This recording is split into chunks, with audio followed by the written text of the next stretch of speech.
Hello everyone and welcome back to the channel. It's me, Antonio, back with another video today. You get to see my mask out and open, out in the public. You know, I was out and about today. You know, you can't go into any closed facilities without your mask. So hopefully everybody's doing good today. Hopefully everybody's, keeping the ball rolling on their transformation or their learning process. I am wearing blue today. It was nice and clear out today, and as soon as I decided to come outside, it definitely started to rain. And then I procrastinated. I was like, let me stay in the house. I stayed in the house for like an extra 15 minutes, and I was like, you know what? We just go outside. So it's been clear ever since, and now that I'm like almost back home, it's like drizzling a little bit, starting to pick back up. But yeah, hold on a second. So I wanted to talk to you guys today a little bit about tarot. You know, I am officially a tarot reader now, right? I have like 4 decks and 1 on the way, supposed to be coming in a few days. But yeah, so I've been doing my readings and been getting some good responses from them. So there is a set rule and a certain way that you're supposed to use tarot cards. There's a certain way that you read people. You know, you follow the energies in a certain way. Some people do it empathically, some people do it intuitively. You know, however they feel when they pull the cards, they go off of those feelings. You know, even positioning upside down and right side up cards. People interpret cards those different ways, even sometimes when cards are crossed and when they come sideways on top of other cards during clarification. Some cards look at other cards and spreads and things like that. So there's different ways to read tarots. There's been many of the tarot readers that have come and gone that have tried to lay the foundation in regards to divination with tarot cards. You know, just different things. You know, we had Miss Cleo in the mid-90s, the Jamaican tarot card reader, Miss Cleo. But yeah, other psychics that have come and gone over the past couple years. People have started to become more and more interested in astrology and tarot and astronomy and just different ways of divination. I myself, I've always played collectible card games, trading card games. I collected cards, baseball cards, football cards, basketball cards. You know, as a boy, I got into the whole Pokemon and Yu-Gi-Oh phase in school. I even created a few of my own card games that I played with my friends growing up. But yeah, definitely good energies to have engrossed yourself in growing up. I've been into astrology since my early teens, so it's been about 20 years since I was like paying attention to astrology a lot, like astrology signs and Western astrology and things like that. I didn't learn about birth charts and like sidereal astrology, you know, Celtic astrology, Chinese astrology, you know, because every different region has its own different interpretations of these different stories and things that are constantly told to us over time. Again, there's not really a whole lot that's new under the sun. There's a lot of different patterns and things that come and go to help us determine our life path and things like that. But yeah, in regards to tarot, anyone getting into like tarot reading, of course, you always want to go after the traditional Rider-Waite tarot deck. You know, the basic starters tarot deck usually comes with the rule list, a little mini handbook and things like that. You start tarot that way, just learning the dynamics of the original, the standard. And then the way that I went after I put that one inside my my cart, I bought, which is actually still my favorite tarot card to this, still my favorite tarot deck to this day. When I first saw it, maybe a year ago, maybe longer, probably like a year or so ago, I enjoyed the images a lot in the deck. Is the Light Seers tarot deck. So those were the first 2 tarot decks that I purchased about 6 months ago or so, I think. Yeah, and I do my tarot card readings every now and then. Pretty good stuff. Learning as a healer that these different things help me develop slowly over time. The group truth. I see him. My ride. I'm literally walking away from my ride. But yeah, so the way that I read astrology, I'm very I'm both intuitive and empathic, but I like to visualize things a lot. I love art. I grew up taking a lot of art classes in elementary school. Art and music were taught out of the same room, so I have a very close proximity and relationship memory to performing arts, music, art, things like that, singing.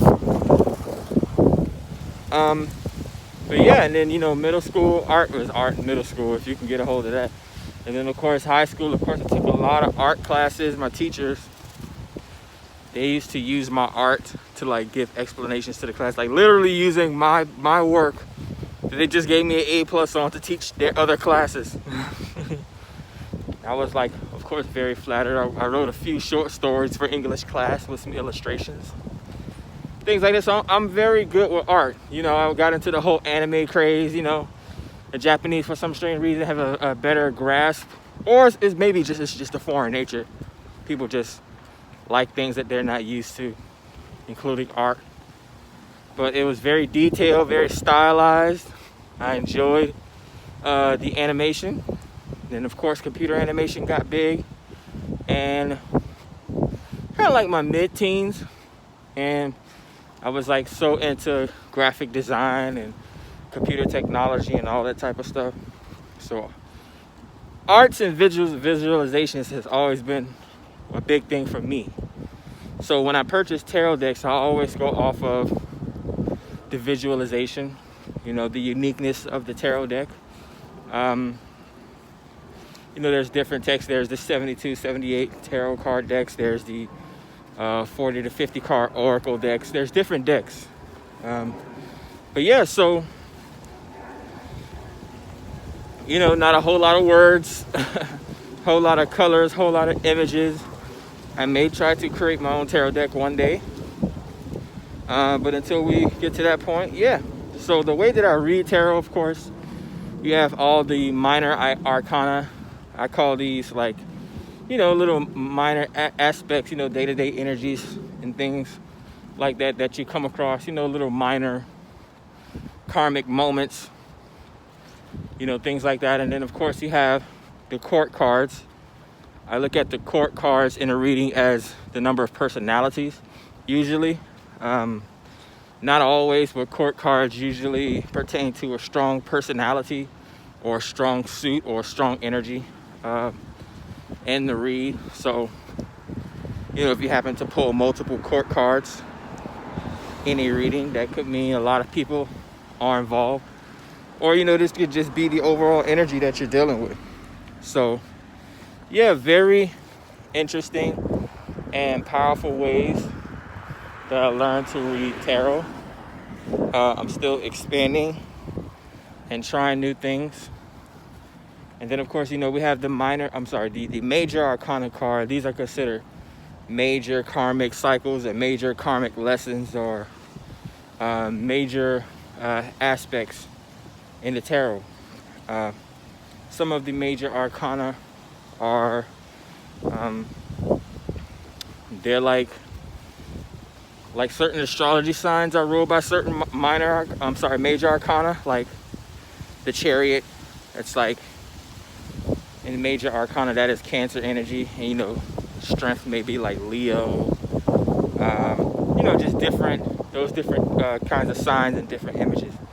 But yeah, so that is how I read my tarot card readings. I usually go off the feeling. I usually go off the visuals of the card itself. I usually go off of how many minor aspects or how many major karmic aspects or cards are in the reading. Also the court cards. for me normally symbolizes different personalities. So if you happen to pull like, especially if you pull like a king and a queen in a set, like a king of wands and a queen of wands or something like that in a set, or a king of swords and a queen of swords, that's like mirror energy. That's like twin flame energy. That is like two people that are equal minds. So you kind of like on an equal level, equal journey. You know, everyone's different in this world, so it's cool when you come across people that you kind of have a lot of things in sync with. You know, people gel together, people flock to the same type of people that they're, you know, that they're comfortable with. But you know, there's lessons in coming in contact with people that have that are complete opposites from you. You know, we call those soul ties sometimes, or karmic cycles. But yeah, there's a lot to be learned in tarot. That's why I always encourage, you know, if you don't want to know your astrology sign, or if you don't want to believe in horoscopes and all that stuff, why do you believe in your birthday? Why do you keep track of your birthday every day and why do you keep track of your birthday every year and want to celebrate your birthday every year if you don't care about your astrology sign or your horoscope sign? Why do you care about Christmas? Why do you care about Valentine's Day and all these other signs if you don't care about the most important thing in your life, which is you? Even just knowing minor things about yourself in regards to astrology. You know, certain astrology signs rule certain areas of the body. So the stomach, what sign does that rule? A little bit of homework for you. And then you can kind of understand why you put on so much weight, or why your stomach is always hurting, when or what certain times your stomach are hurting depending on what type of foods you eat. So these things are very important. You know, people have to keep an open mind. You know, these are great pools of knowledge, good vast wells of knowledge that we can pull information from. You know, and you know, people don't really have money. You know, people think that, you know, the world, again, it's not about money. It's about knowing that you don't have to go to the emergency room for a common cold and walk out of there with a $500, $1,000 doctor bill for some antibiotics and pain medicine that you don't need. Like simple things, like simple herbs, simple fruits, simple vegetables that you can do. Didn't you grow up drinking chicken noodle soup? Why do people have such an issue with sipping on and eating chicken noodle soup when they're hungry nowadays? You don't spoil someone by blowing their, you don't spoil someone by allowing to blow your phone up all times of the night and harass you to come bring them a whole tub or bucket of ice cream and fried chicken while they're sick. That's not gonna make them better. Milk is not good for mucus, and obeseness is bad for you, period. I'm not even gonna go through the whole fried chicken thing. It's like, so women that want dudes to spoil them like that, or come spoil me and just do all these different things that are completely like not gonna help you at all. Man's out trying to get money, but you want him to lay up under you all day long, and then he gets sick and then he can't go to work. Like, people got to think about these things sometime. You know, it was once upon a time we didn't have Rona. I don't know why it took coronavirus to come around for people to start washing their hands and using sanitizing lotion and things like that. It's unbelievable to me. But then I'm still the weird one, though. I've been the weird one for the past 20 years. But these are things that I just instinctively known. You know, and that's what it is. Certain people carry a certain type of spirit. It's true when they say that some certain people won't make it. You know, people are worried about taking a vaccine where they act like humans haven't been a part of this planet for millions of years and haven't built up a resistance or immunity over time. You know, people, you can take a coronavirus vaccine and then a plane will come flying into your building the next 5 minutes, because that's just the way the world works. You know, we don't have to reminisce on past events, but people can't control all these things that they think they can control. Again, we were supposed to be on a lockdown for 2 weeks a year ago, and it's already 365 days. It's already a year later, and we're going to be on another lockdown for another 2-3 years till this presidency is over. So, you know, we ain't even got started yet. But yeah, man. Again, get used to you know, raising your vibration. Bring your awareness, your concentration, your mindfulness to a higher state, so that you can begin to take the steps and make the moves that you want to make in your life to guard yourself, protect yourself. You can only help yourself and the people closest around you. you know, that you want to help. Of course, you know, sometimes you're surrounded by people that are just another distraction. Those are the people that we say, like in horror movies, like if it was a zombie outbreak, don't follow me, don't run behind me. Why are you trying to hide in my hide spot? Get away. But you know, that's it. That just comes with it. You know, it's all this stuff comes with these certain ways of life that we have to live. Once we sign that soul contract to come back down here to learn more lessons and more things that we should have learned. Or, you know, it's not even that. It's not like a punishment. It's not a bad thing. It's just, you know, some people actually enjoy, for the most part, I guess, coming down here. And again, it's not always coming down here to learn some of these things just for the sake of being here on the planet. You know, again, we have to change the heavens. We have to move the stars. We take that same life experience, that same life energy, and that same life essence from this planet when we die, and we take it back up to the heavens so that God can rearrange some things down here, if you want to think of it that way. You know, heaven needs knowledge too. Don't you think heaven learns something new every day? Don't you think heaven keeps an open mind when they allow some of you heathens? I'm just joking.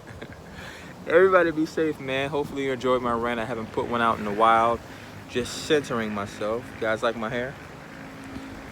I gotta go and put some oils and berries and juices in there, you feel me? Gotta watch this Coming to America movie, Maybe I'll cook some pasta. A whole bunch of things I ain't supposed to be doing. Eating pasta during the week and whatnot. But be safe. I'll talk to you guys later. Love you.